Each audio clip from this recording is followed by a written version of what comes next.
Alright, ayan, hello. Ayan, tanghaling tapat na guys, magandang tanghali po.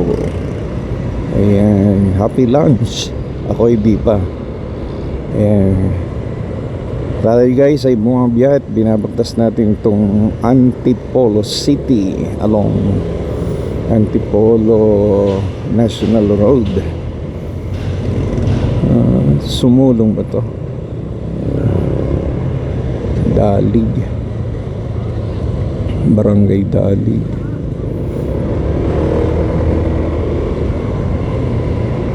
Ayan, tayo guys ay papunta ng Maynila. Papagawa tayo ng ating salamin. Nasira kasi guys, halos lahat ng EO dinala na ng anak ko, pero wala silang equipment para gawin guys yung nasira. So lahat daw ng branches nila sa EO ay wala silang ganong equipment. Drill, sinaputol guys yung yung tornilyo niya. So ayan, baka sakali tayo sa part ng Raon, Maynila, kasi doon guys maraming gumagawa ng salamin. Okay, kaya doon tayo pupunta. Mahirap din kasi guys pag wala tayong salamin. Kakaedad na tayo, kailangan natin yung pangalawang mata. Lalo sa gabi guys, talagang mahirap. Ayan, ito na yung sentro din bali ito actually guys ng Antipolo City.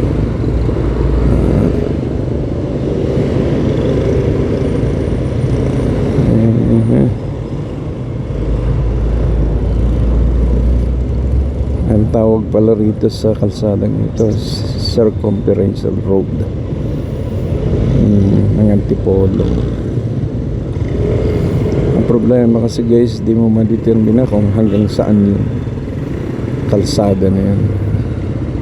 May sumulong ito sa bandang sumulong yata, sumulong highway hanggang doon yan sa Marcos. Itong dito sa kanang bahagi natin, ito kasi intersection guys. So alright, ayan.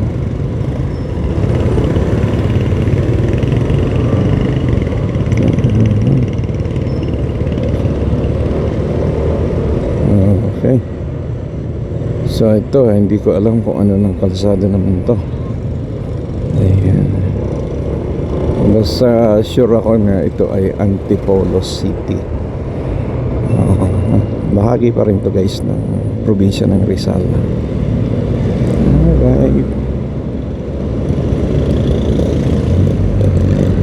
so far very light naman guys yung traffic na encounter natin. Okay, pero may time guys na talagang matindi yung traffic. Bakit tanghali na bale. Time check natin is 11:31. So tanghali na siya guys. Kumbaga yung mga worker ay nasa kanya-kanyang opisina at trabaho na. Alright,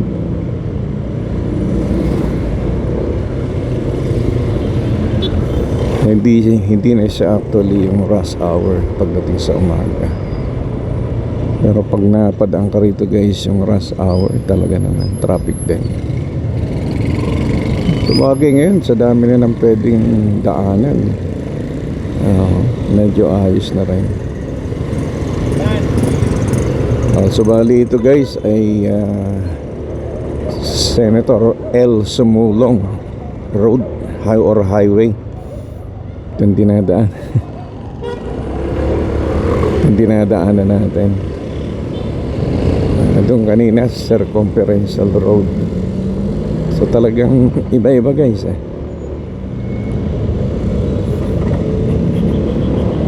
Ayan, so tuloy-tuloy tayo sa ating biyahe. At ang ating destination ay Maynila guys. Ayan.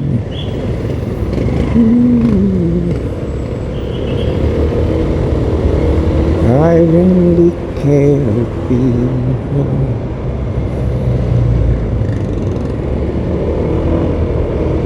Hindi ko na kumisado yung songs na pero maganda siya. How it changed with the time. Lately all I can see are people throwing love away and losing their mind. Maybe it's me, it's getting crazy, that I can't understand why all this love keep hurting each other. When good love is so hard to come by. Okay, ayan, malapit na tayo dito guys sa lugar ng Capitol, Rizal Capitol. Ayan. Dati kasi guys yung Rizal Capitol ay sa bandang Pasig siya, pero nawala na sila doon sa Pasig, kaya dito na sa Antipolo. Kasi ang kaalam ko yung Kapitolyo ngayon ng Rizal ay ang etong Antipolo. Hindi ko alam kung yun pa rin hanggang ngayon, kasi syudad na rin to guys. Ayan, dito meron na build up ng traffic. Alright. So dito sa bandang kanan natin guys ay yung Rizal Capitol. Meron din dito guys na malaking tawag na Coliseum, Rizal Coliseum. Alright, so ayan, dito sa bandang kanan natin ayan, nakakita natin Rizal, palagay pamahala ng panlalawigan ng Rizal. So dito rin yung opisina na at yung kanilang yung kanilang munisipyo, Antipolo. Alright, traffic.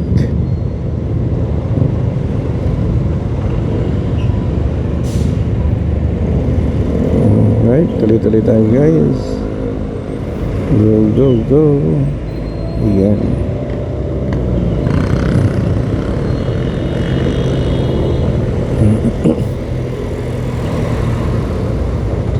Base sa ating counting nalalaman guys, sabi nila ay dati ang Rizal yung pinakamalaking probinsya. Oo, marami kasing sakop ito guys dati, itong Rizal. So dahil sa yung ibang bayan na ito guys ay kinuha na ng Metro Manila, so nawala na. Medyo lumiit na siya.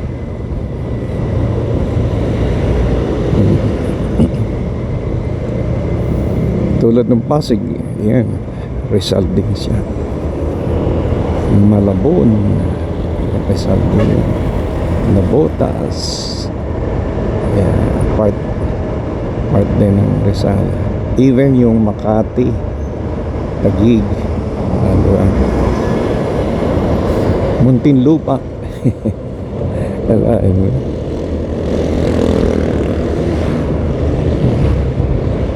Gulat nga ako, dati pala part yung Makati ng Rizal.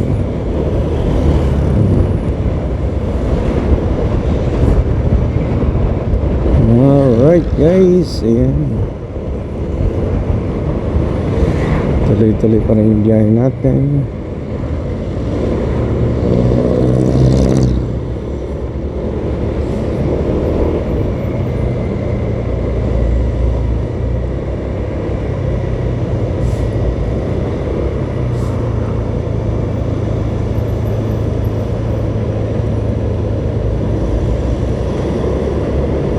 Pagbaba natin dito guys ay hindi na siya Antipolo. Bali Taytay Rizal.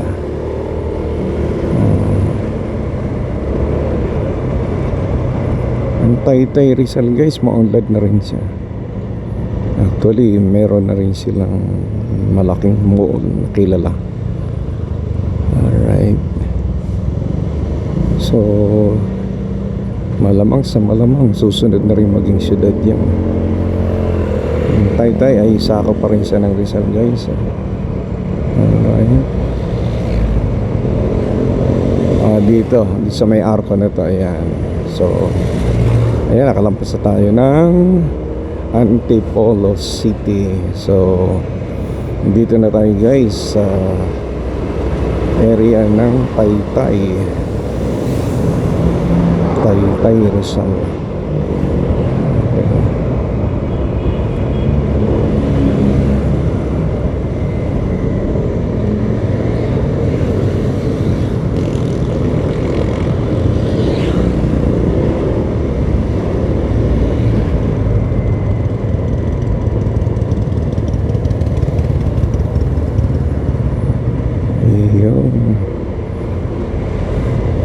Merong mga very light na traffic pero okay lang. Moving naman sila.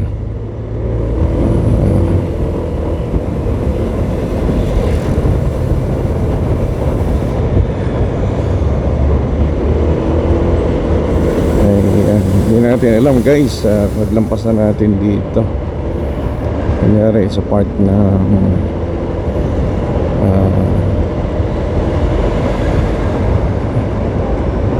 Ortigas, yes. So, kasi dadaan tayo ng Ortigas Extension.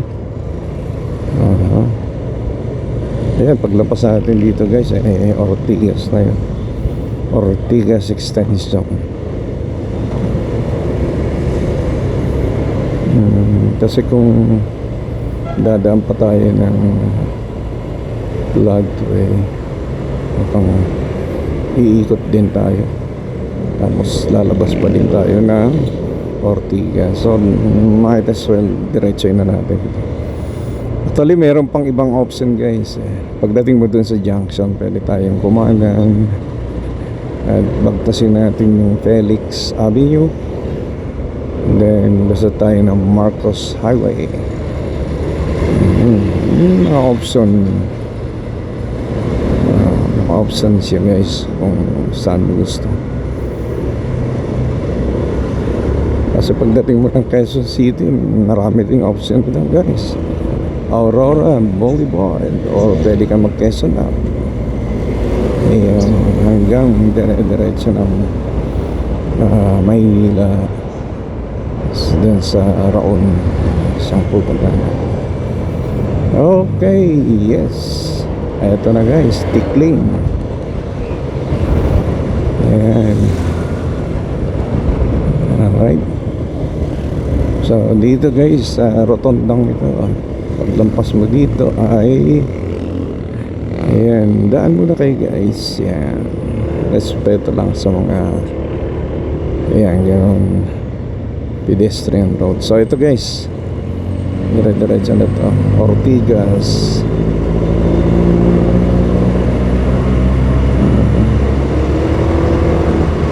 Sana hindi mag-traffic. Matinding battle kasi rito guys, dito sa may junction. Oo. Yun yung bottleneck dito guys. So yan sa junction yun. Ayan na nga, may option ka naman guys. Pagka medyo mabigat talaga, pwede tayong mag Marcos through Felix Avenue. Yan. Ang labas natin guys ay doon sa Marcos Highway. So ang option mo naman doon is bagtasin mo yung Aurora all the way to Recto Avenue. Ayan, pwede rin. Or kunyari ayaw mo doon, diretso ka sa may Quezon Ave all the way to Manila naman. Pwede. So marami na rin option guys. Pero feeling natin guys tingnan natin dito sa may part ng ayan, part ng tag na ito Jameson, kung gaano kakapal yung traffic. Ay guys, nararamdaman ko na at medyo pumapatak-patak na. Yan na, medyo mahirap pagka ganito guys, umuulan. Although meron naman akong kapote, kaya lang talaga, yun nga sabi ko sa inyo guys, medyo hassle talaga pagka umuulan habang tayo ay nagbubiyahe motora.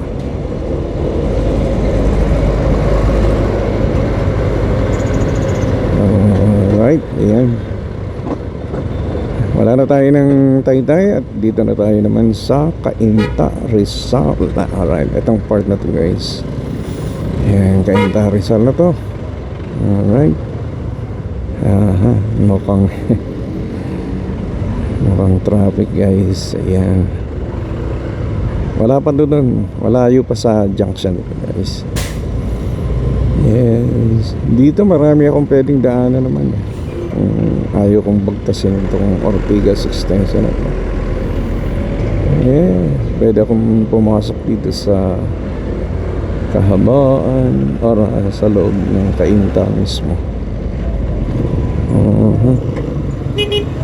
Yes.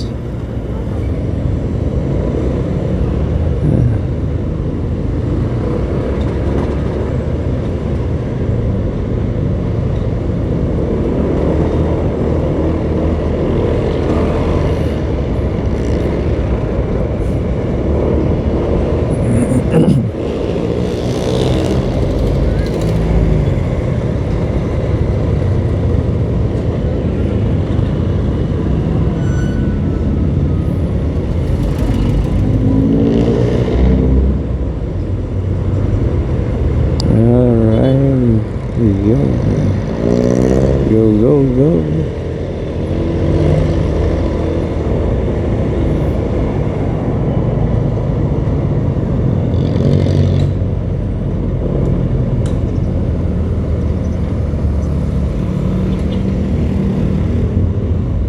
Alright guys, hanggang dito na lang yung video natin. Medyo mahaba, nabot na ng almost 19 minutes. Mauubos yung aking storage. Alright, thank you guys. At nag-video na lang tayo doon sa unahan. Malapit na tayo ng Maynila. Okay, bye bye. See you on my next video.